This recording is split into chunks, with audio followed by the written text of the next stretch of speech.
Agrigento giovedì prossimo 16 maggio al Villaggio Mosè nei locali del ristorante Villa Maisa nell'ambito della rassegna Cene Letterarie alle ore 19 sarà ospite il giornalista e scrittore agrigentino Carmelo Sardo che si soffermerà sui temi proposti dai suoi romanzi.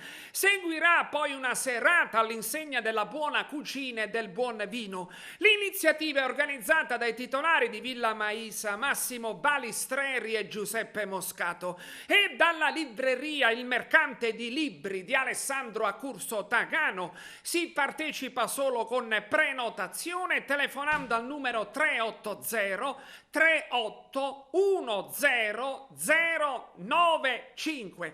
Ascoltiamo in proposito lo stesso Carmelo Sardo.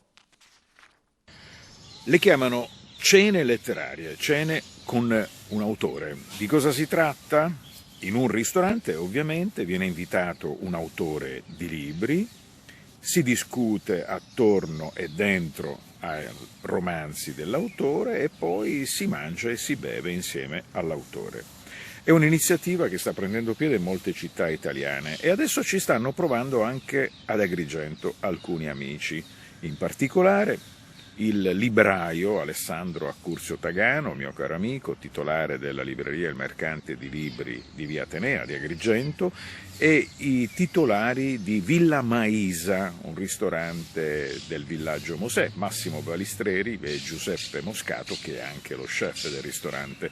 Insomma, si sono messi insieme e hanno provato a lanciare questa iniziativa e hanno organizzato una cena con l'autore e mi hanno proposto di partecipare a questo primo appuntamento. E quindi, se vorrete provare questa iniziativa originale, giovedì 16 maggio dalle ore 19 sarò a Villa Maisa, parleremo dei miei libri e poi ci sarà una ricca cena a buffet, si berranno degli ottimi vini e chiunque vorrà intervenire avrà anche la possibilità di scegliere uno dei miei romanzi. Ovviamente c'è un prezzo da pagare, ma per questo bisogna telefonare agli organizzatori, informarsi e prenotare. Io ci conto di vedervi, vi aspetto giovedì 16 maggio ore 19 a Villa Maisa.